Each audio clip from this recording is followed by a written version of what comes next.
Bonsoir et joyeux Noël à vous tous qui nous regardez. Bienvenue dans Questions Directes. Je reçois ce soir Monseigneur Jean-Yves Riaucreux, évêque de Guadeloupe et des îles du Nord. Bonsoir. Bonsoir et joyeux Noël. Joyeux Noël à vous aussi. Alors on fête donc aujourd'hui Noël et d'après une étude Callistat réalisée en 2010 sur le rapport des Guadeloupéens avec les fêtes de Noël, il en est ressorti que seulement 13% de la population guadeloupéenne perçoit Noël comme une fête religieuse. Ça vous inquiète ? Si vous m'avez invité, c'est bien parce que Noël est une fête religieuse. C'est le sens même du mot Noël. Ça veut dire la nativité de Jésus. Alors ça se célèbre depuis des siècles et des siècles et tout le monde a conscience que c'est une fête religieuse, l'expérience qui est la mienne. Les églises étaient pleines hier soir et surtout hier soir et aussi ce matin. Et je pense justement à toutes ces communautés. J'ai célébré moi-même Noël parce que c'est une fête pour tous et on pense en ce moment aux malades, on pense aux prisonniers. J'ai célébré cette semaine la messe à la prison pour les femmes à Baie-Mahault, pour les hommes à Basse-Terre, pour dire tout simplement que c'est la fête. Aussi et ce qui est extraordinaire d'ailleurs, c'est qu'ils participent par leurs prières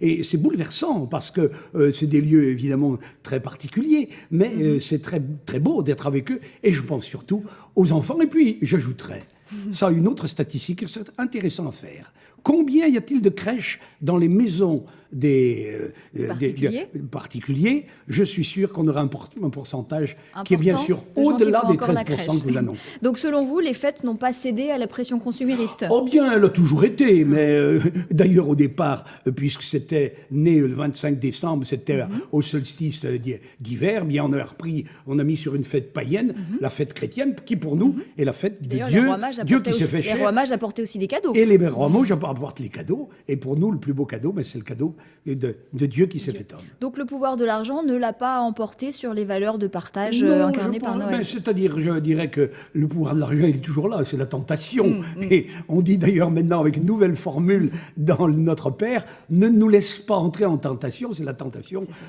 du pouvoir, de l'avoir, du paraître. Mais je crois que Noël, il y a une tonalité particulière parce que c'est aussi une fête de famille, de toutes les familles. Et je vois comment les familles sont heureuses de se retrouver pour cette occasion. Mais alors d'ailleurs, c'est pareil, les familles se retrouvent autour du partage, mais le champagne coule à flot, le vin aussi, on mange souvent beaucoup.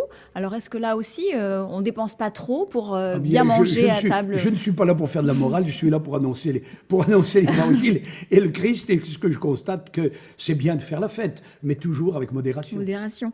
Alors, les moyens de communication et de transmission de l'Église ne sont-ils pas trop devenus un peu ringards ou obsolètes? Est-ce qu'ils sont toujours, les messages de l'Église sont toujours bien entendus dans notre société? Je vais vous répondre. Le pape vient de faire une réforme essentielle, c'est de regrouper tous les moyens de communication.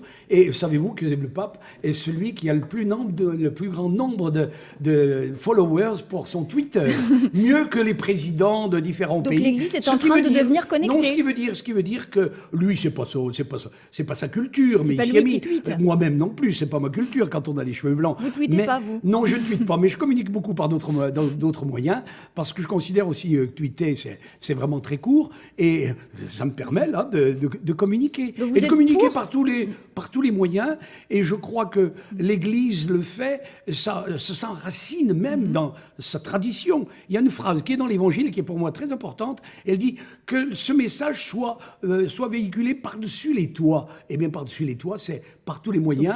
Radio Vatican a été créé, ça a été une innovation, et je pense, il y a plus d'un siècle. Et puis, tous les moyens modernes sont utilisés. Je regarde très régulièrement KTO, la chaîne de télévision catholique, qui est diffusée, bien sûr, ici, mais qui est diffusée dans le monde entier, et qui permet d'avoir toutes les célébrations, qui permet d'avoir aussi des très très beaux témoignages sur la vie des chrétiens. Donc vous n'êtes pas hostile à un petit lifting de la part des méthodes de communication de l'Église? On doit toujours s'adapter. Alors on a vu beaucoup d'élan de solidarité se mettre naturellement en place après le passage dévastateur d'Irma et puis de Maria. Alors est-ce qu'aujourd'hui il faut qu'il y ait des catastrophes naturelles pour que les gens s'entraident? Non, il y a là aussi, il y a la générosité, on va dire, au quotidien, et bien sûr, il y a les coups de cœur. Et là, comment ne pas être saisi quand on voit ce qui s'est passé à Saint-Martin, surtout, et à Saint-Barthélemy? J'ai reçu des centaines et des milliers de messages. Vous êtes allé d'ailleurs, hein? Je suis allé à 4 reprises, oui, et je serai d'ailleurs la semaine prochaine à nouveau à Saint-Martin, puis je suis allé bien sûr à Saint-Barth. Et les milliers de messages étaient pour dire: on est avec vous. Oui. Mais, bien sûr, matériellement, mais aussi moralement et spirituellement. Alors, et c'est ça qui a été aussi un beau élan de générosité. Quand je suis allé, quelques jours après Irma, à Saint-Martin, et je suis retourné quelques semaines plus tard, je voyais comment, j'entendais aussi les témoignages de générosité et de solidarité qui se sont manifestés. Les élans sont organisés un petit peu de l'extérieur. Et je vous donne un chiffre. Oui. Un chiffre. Oui.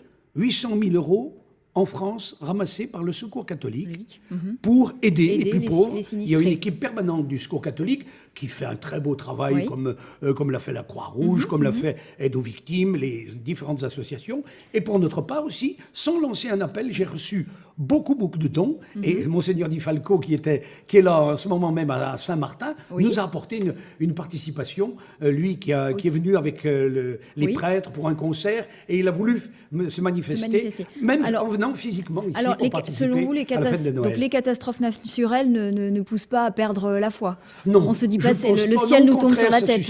Ça suscite un mouvement de générosité, d'émotion, bien sûr. Mais au-delà de l'émotion, c'est aussi tout le travail à accomplir. Et je pense à la reconstruction qui se réalise et pour laquelle on travaille.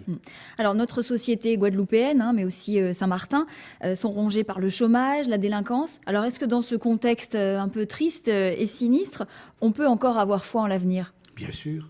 Bien sûr, l'espérance vient comme une vertu théologale, la foi, l'espérance et la charité. On vient de parler de la charité et l'espérance. On est toujours rempli d'espérance parce qu'on sait que même au cœur des difficultés, et bien sûr on pense à ceux qui n'ont pas de travail, et je vois les jeunes que je confirme très régulièrement.